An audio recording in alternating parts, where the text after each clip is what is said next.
And we're going to do big waves, big waves, big waves. So happy Friday, happy Friday, happy Friday. Happy Valentine's Day. Hopefully you all are surrounded by love and joy and beautiful things today, flowers, all the fun stuff. My daughter actually brought me flowers and delivered them to my room because she said that she wanted to make sure that I got to see them early because I leave town again. So she brought them to me, put them on my little table in my room. So I've got to wake up every day to flowers, which I thought was super cute. And I have bonded with an electric blanket. So life is good in the Rosser household. So hopefully life is good where you guys are as well. So I decided to deviate from our list. Oh, let me give you an update on Coach. So it seems that surgery went well. He's recovering nicely, and he is going to hopefully have the day to relax and recover and feel better. So again, please don't blow up his messages, but we'll see him back here on Monday and send him prayers and lots of love out there. So Peyton, you've been doing a beautiful job taking care of good old dad, and we're super, super proud of you for that. Hopefully he's not wearing you out. But I decided to deviate off the words of the year from everybody because it's Valentine's Day. So you know I'm a mush. So we had to do love. Like, what other word could we talk about today other than love on Valentine's Day? So hopefully this is somebody's word of the year, like that they're just focusing on love, love, love. And that, so I'm going to touch on your word of the year, but you didn't turn it in. So we're still doing love. So what is love? A strong feeling of affection and concern toward another person, as that arising from kinship or close friendship is the actual definition.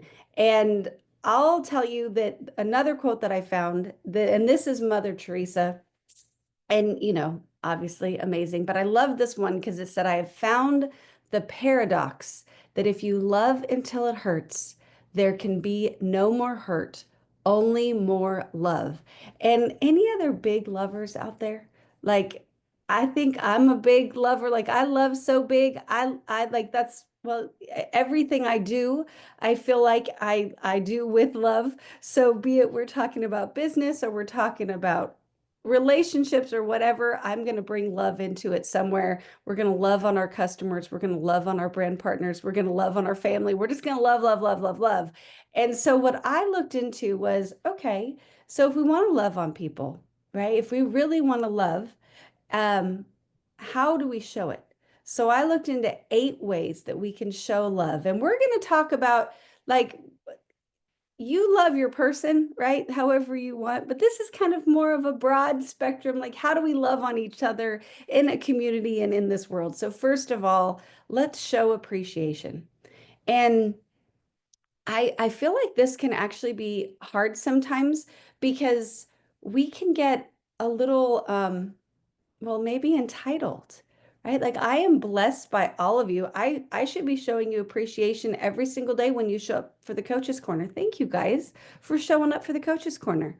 Like we could be on here talking to ourselves and that's no fun, but we appreciate that you tune in and that you give us words and feedback and love in the chats and that this is a beautiful, like connected community that we have here, and we should appreciate all of you more, but we might feel a little entitled. I don't feel entitled, but that can happen, right? My kid empties the dishwasher, and I think, well, of course, that's their job.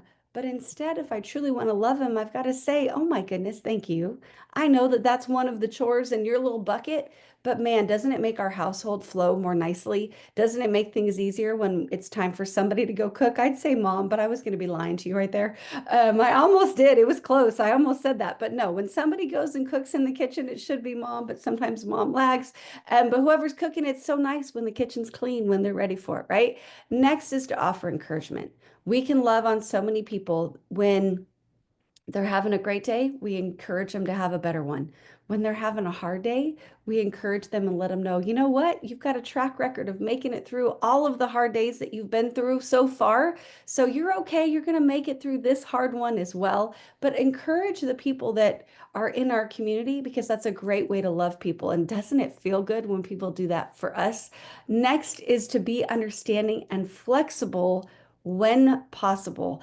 And This can be a hard one because we see the world through our own filter, right? We talk about rose-colored glasses, but maybe our glasses are a different color, right? So we see everything through our own perspective. So it's hard to be understanding when somebody doesn't walk the same path that we walk.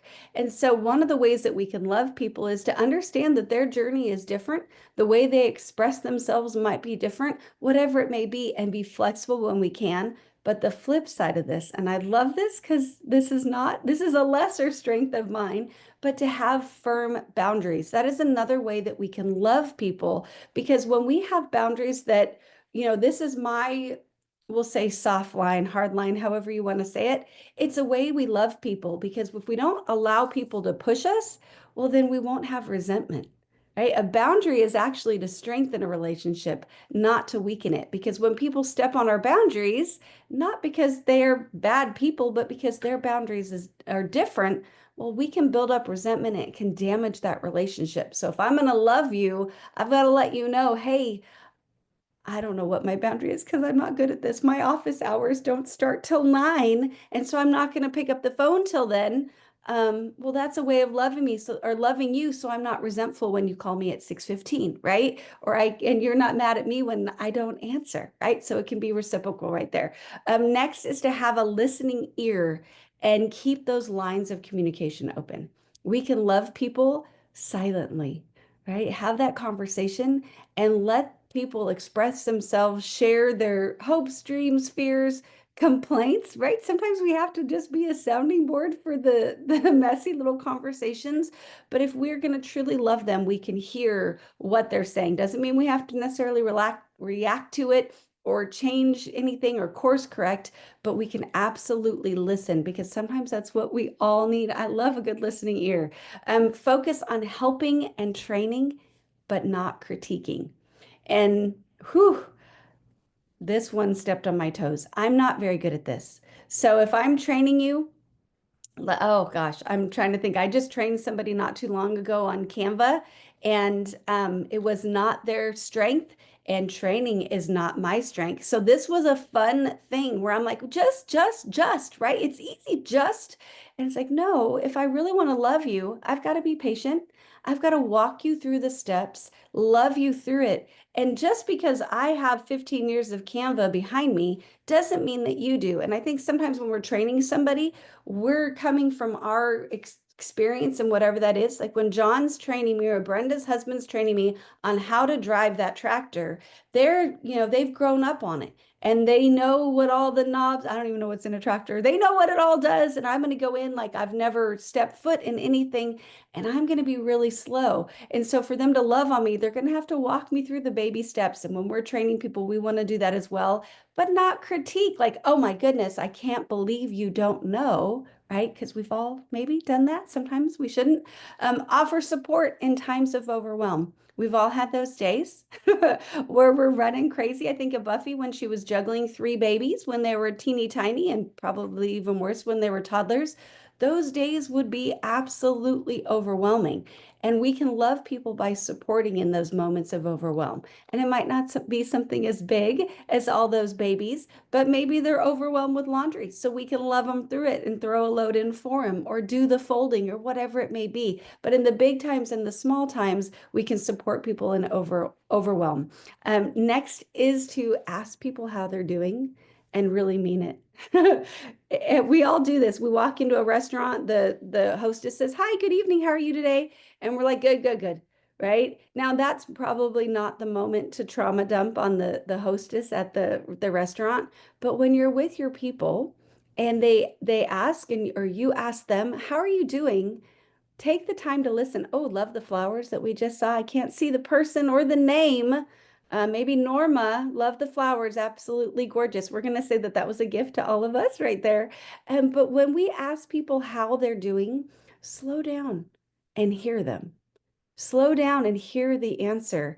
And if you feel like if somebody says, okay, right, we've all heard that answer, then ask the clarifying question of, Really? So what's going on? And give them the space to tell us their reality because sometimes we don't have that. And it takes a little courage for people to share their reality when they're having a less than stellar day. And then lastly, I'm going to say the number one way that we can love people is to forgive.